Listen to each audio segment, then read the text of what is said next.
गट्टू और बिट्टू बचपन के बहुत अच्छे दोस्त थे। एक दिन गर्मियों की छुट्टियों में दोनों ने सोचा कि क्यों ना गांव के पास वाले जंगल में घूमने जाया जाए। गांव के बुजुर्गों ने उन्हें कई बार उस जंगल से दूर रहने की चेतावनी दी थी, क्योंकि वहां एक चुड़ैल के होने की कहानी प्रचलित थी।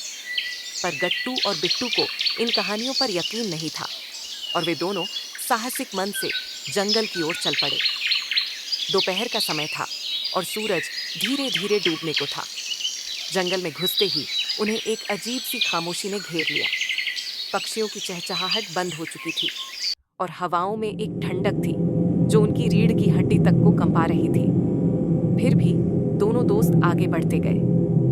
कुछ ही देर बाद उन्हें एक पुराना और टूटा फूटा घर दिखा। वह घर बहुत भयानक लग रहा था, जैसे वहां कई सालों से कोई नहीं रहा हो।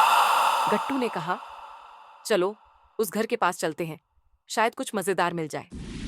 बिट्टू थोड़ा डरा हुआ था, पर दोस्त के साथ वह भी चल पड़ा। जब दोनों उस घर के पास पहुंचे तो उन्हें अंदर से किसी औरत की धीमी हंसी सुनाई दी। बिट्टू ने उसे चुप रहने का इशारा किया, पर गट्टू ने दरवाजा खोल दिया। एक बूढ़ी औरत, जिसका चेहरा झुर्रियों से भरा हुआ था और आंखें बिल्कुल काली थीं, उनके सामने बैठी थी। उसके बिखरे हुए बाल और लंबे नाखून देखकर ही समझ आ गया कि ये कोई सामान्य औरत नहीं थी। औरत ने उन्हें घूरते हुए कहा, तुम लोग यहाँ क्यों आए हो? उसकी आवाज इतनी डरावनी थी कि दोनों के पैरों तले जमीन खिसक गई। गट्टू ने डरते हुए कहा, हम बस यहाँ से जा रहे थे, हमें माफ कर दीजिए। औरत अचानक खड़ी हो गई और उसके पैर जमीन से कुछ इंच ऊपर उठ गए। अब वह हवा में तैर रही थी और उसकी आंखें लाल हो चुकी थीं। अब तुम यहाँ से कभी नहीं जा सकते, उसने दहाड़ते हुए कहा। गट्टू और बिट्टू ने अपनी जान बचाने के लिए दौड़ लगाई, लेकिन जंगल के रास्ते इतने अंधेरे हो चुके थे कि उन्हें कुछ भी साफ दिखाई नहीं दे रहा था।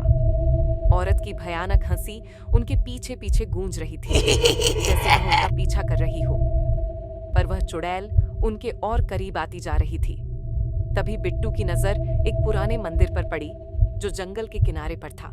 उसने चिल्लाते हुए कहा, गट्टू, मंदिर, वहां चलो। दोनों भागते हुए उस मंदिर की ओर दौड़े और जैसे ही मंदिर के अंदर पहुंचे, चुड़ैल की हंसी अचानक बंद हो गई। मंदिर के द्वार पर पहुंचते ही वह अदृश्य हो गई, जैसे उसकी ताकतें वहां नहीं चलती हों।